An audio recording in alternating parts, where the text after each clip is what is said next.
Severe storms have brought tornado warnings, large hail, and heavy rain to North Texas this evening. Hello, good evening. I'm Steve Yager. It's 9 o'clock. Going to show you some damage from mineral wells. Our crew has seen damaged roofs and buildings, downed trees, fallen power lines. There are power outages in this area, and police have blocked roads.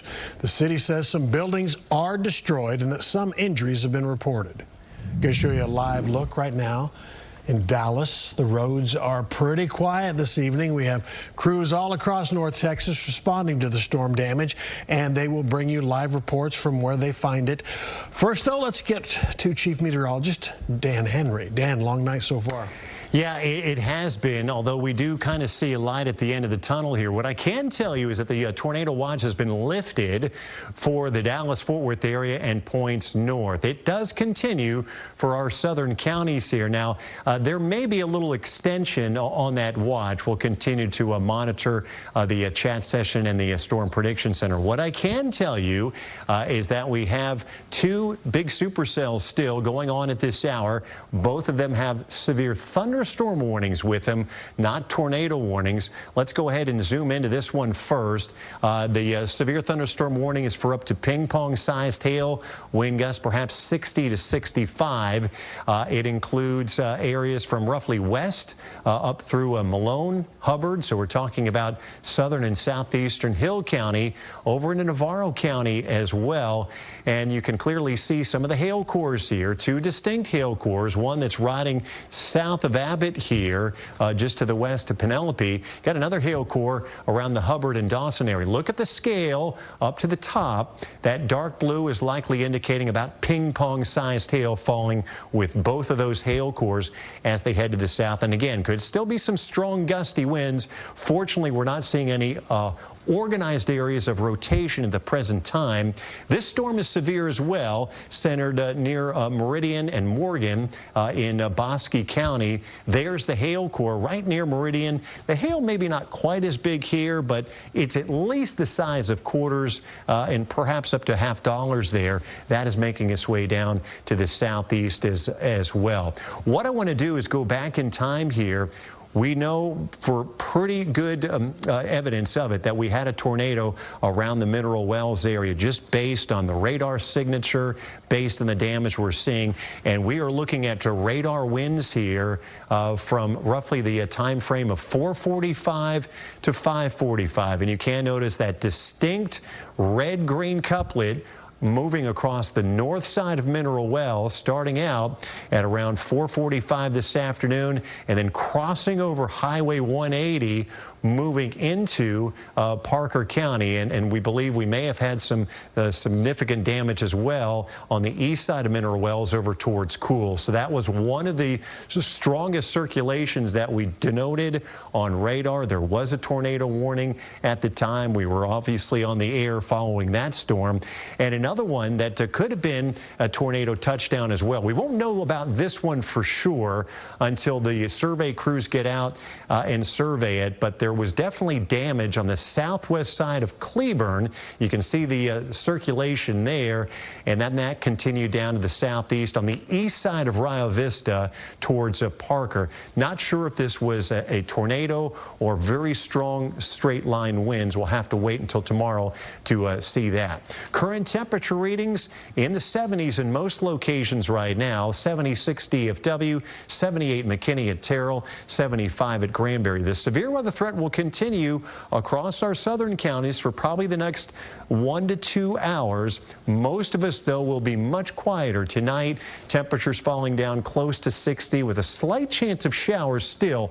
No severe weather expected tomorrow. It will be a much cooler day, a more stable day, with winds out of the north-northeast blowing in behind that front, and a little better chance you could see some showers down to our south and southeast for tomorrow. So we're almost out of the woods here. Still got to watch those storms down to our south, which we will do, but overall it is a definite improving trend in terms of our severe weather threat, not only for the rest of tonight, but as we head through the next few days. Steve?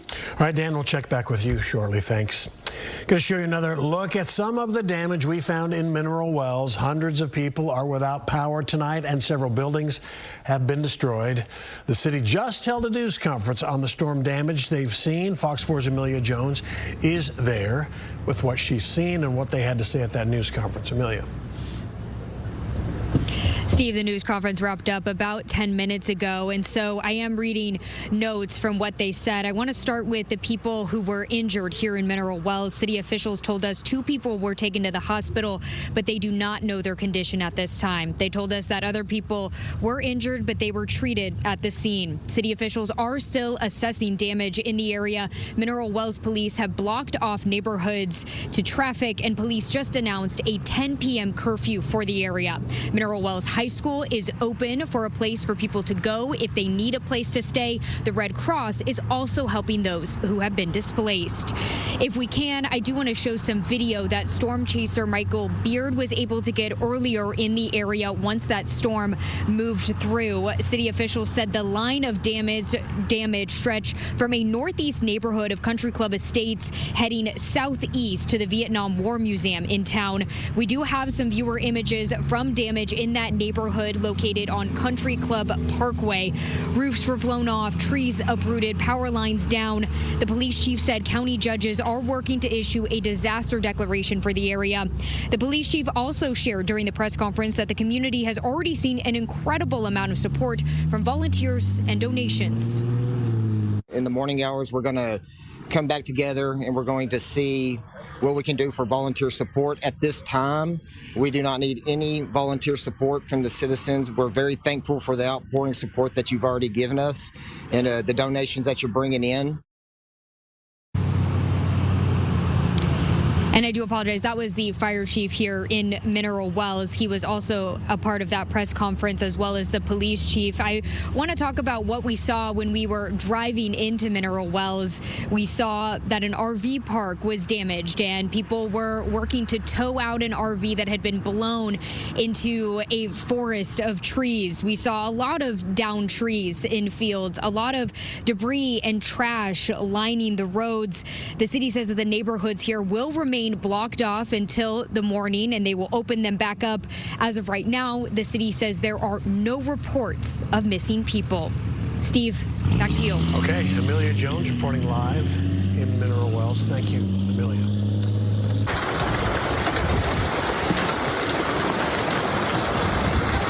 So that was the hail in Cresson tonight near the Johnson and Parker County line. You can see the hail looks about golf ball size hail there on the ground, really bouncing in and out of the pool area. We now know some of that hail was much larger than golf ball size. Fox 4's Peyton Yager has been tracking the storms and joins us from Cresson right now. Peyton. Hi, Steve. Yeah, tennis-sized hail and also up to baseball-sized hail. That hailstorm coming through Cresson and then moving on to Godley. So here in Cresson tonight, that hailstorm and the destruction that comes from it, that was the biggest threat. We did see some minor wind damage, and also in front of this neighborhood behind me, we do have some bricks, some stones buckling behind me. But again, the hail, really the main concern tonight here in Cresson. And around 7 p.m., we received dozens and dozens and dozens of viewer photos that came in to our newsroom in Johnson County. We saw golf ball sized, tennis sized, baseball sized hail, and like Dan mentioned, some of that jagged hail. Again, that's a safety concern. The size, force of the hail can cause damage to your home, to your vehicles, and we stopped by a neighborhood off of Highway 377 heading south into Cresson, and by 8 p.m. people were already outside assessing the damage. Some of the hail still on the ground and melted a little bit, but people were already outside cleaning up the glass, putting trash bags over the windows that were shattered to get through the evening. Now, we spoke to 2 different families over in that neighborhood, and they described that powerful storm passing through. They took cover and they heard that large hail. So take a listen now. The sky was sort of green over on the northwest side of this way, and my wife was looking at we were watching your channel and watching the weather and saw it coming. And she says, coming, and it was green, and then all of a sudden here it starts raining real hard. I sent them into the bathroom, downstairs bathroom, no windows there, so I stayed out, and all of a sudden I heard loud crashes on the side of the house, and it was baseball size hail that came in. I just thought it was like somebody was beating it with a baseball bat trying to get in. Yeah. It was really amazing. We had an adrenaline rush for sure. But then it started hitting, and it was a big thuds against the roof. You could hear that. That's the main thing I heard. I don't think I heard any glass breaking much until a little later. So those two families are okay. They're safe. And also from the hail damage, we saw some car windows shattered, sunroofs shattered, those little dents that you see all over your vehicles at the top, but also on the side of those vehicles because they tell us that hail was coming in sideways. And right before we came on the air, Steve, Cresson Fire actually drove past us. They're out here assessing the damage. And I asked the fire department, what is the biggest concern he's seen? He says, again, hail and the hail damage, not only the windows shattered, but also the siding of the homes. So he is out here traveling neighborhood by neighborhood. He said the worst was the Bluebonnet Hills neighborhood, which I believe is the neighborhood that we passed by on 377. Also, right before we came on air, we also had power crews that were out here taking a look at this power line behind me. It's dark, but they were flashlights. They had men going up just to check it out to make sure. The Cresson Fire also said it's possible a tree did fall onto a house here in Cresson, but so far no word of any injuries here. That's the latest from Cresson. We'll send it back to you guys in the studio. Okay, Peyton, Yager, thank you, and Cresson. Another look at the hail that fell. We're going to keep monitoring these storms, and we'll bring Dan Henry back in just a few minutes if things get serious again. Of course, he'll be checking back in throughout the newscast, too.